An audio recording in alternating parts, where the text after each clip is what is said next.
ओम शांति। हम पूर्व जन्म में जो भी कर्म करते हैं, कई बार हम सोचते हमें उसका फल कब मिलेगा, कैसे मिलेगा। बहुत सारे लोग इन चीजों से अनजान रहते हैं। अचानक जब हमें कर्मों का फल मिलता है या सजा मिलती है, हम कहते ये तो कर्म हमने किए ही नहीं, फिर हमें इसकी सजा क्यों मिली।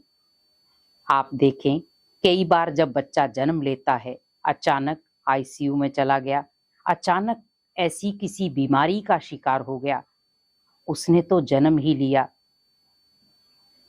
तो वो बीमारी का शिकार क्यों बना, आईसीयू में क्यों गया, या आते ही उसने 2 दिन के बाद शरीर छोड़ दिया।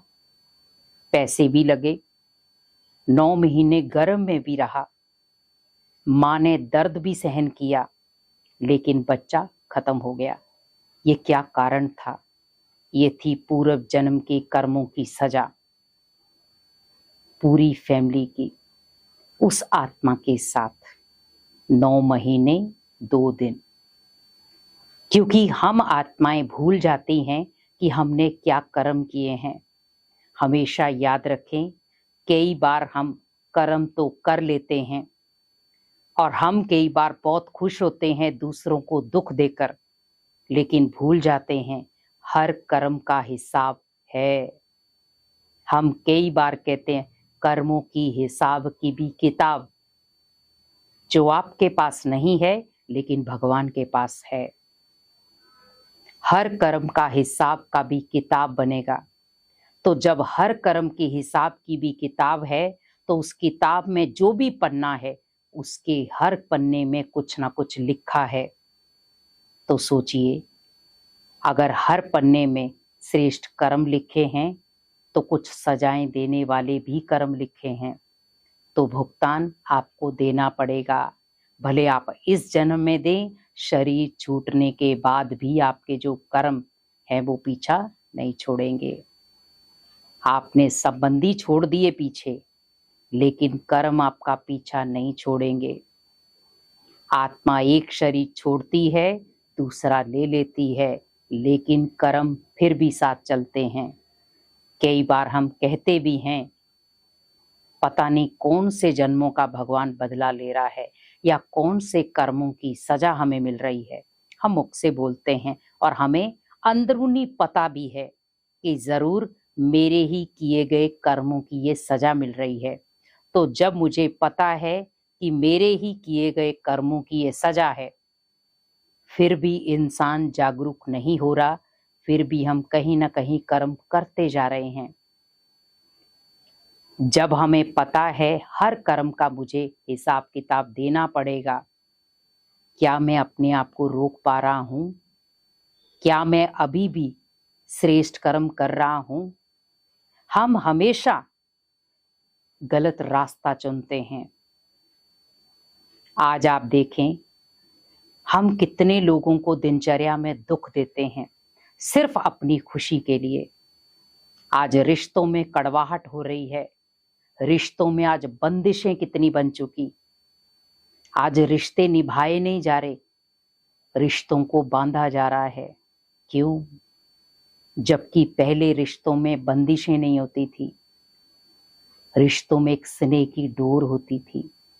और आज रिश्ते एक जेल बन गई, कैद बन गया। इसीलिए जब रिश्तों को एक कैद में डाला जाएगा तो रिश्ते टूटेंगे, रिश्तों को आजादी दी जाएगी तो रिश्ते बंधेंगे। जैसे आप पिंजरे में किसी पंछी को बांध दोगे तो वो पंछी क्या करेगा? उड़ने की कोशिश करेगा। लेकिन जब आप किसी पंछी को आजाद छोड़ दोगे तो वो वापिस आपके घर में आकर बैठेगा। इसी प्रकार भगवान हमें श्रेष्ठ पथ देने आया, लेकिन हमें समझ नहीं आ रहा कि भगवान हमें वो श्रेष्ठ पथ क्यों दे रहा है। भगवान हमें समय की पहचान देने आया, हम तब भी कुंभकर्ण की नींद में सोए हुए हैं।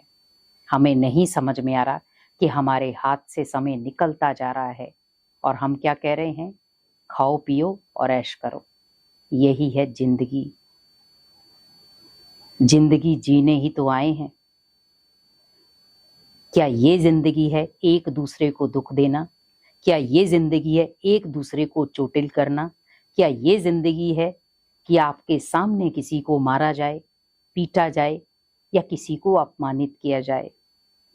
जिंदगी वो है जो दूसरे के काम आया जाए। जिंदगी वो है जो भगवान की याद में बिताई जाए। जिंदगी वो है जो श्रेष्ठ मार्ग पर बिताई जाए।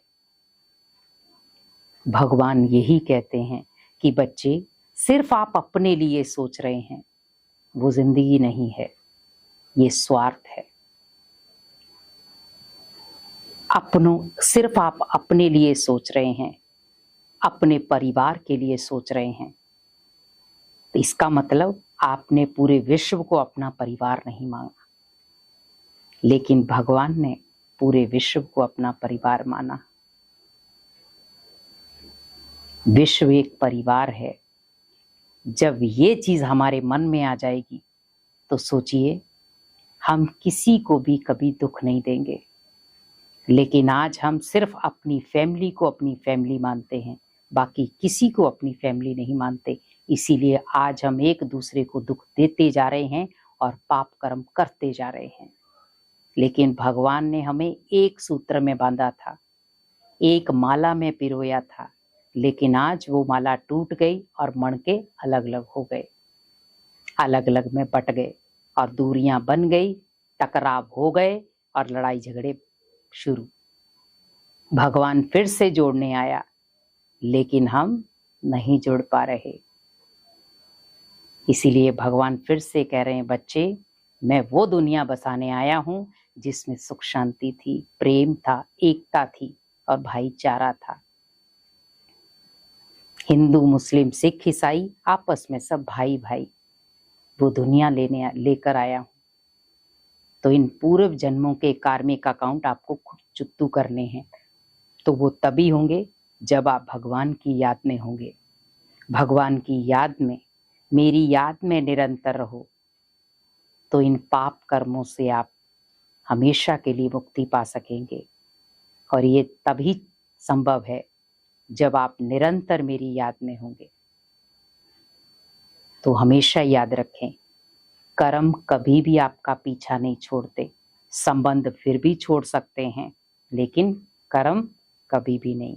इसीलिए वही कर्म करें जो श्रेष्ठ हों और सच्चे हों और भगवान की याद दिलाने वाले हों। ओम शांति।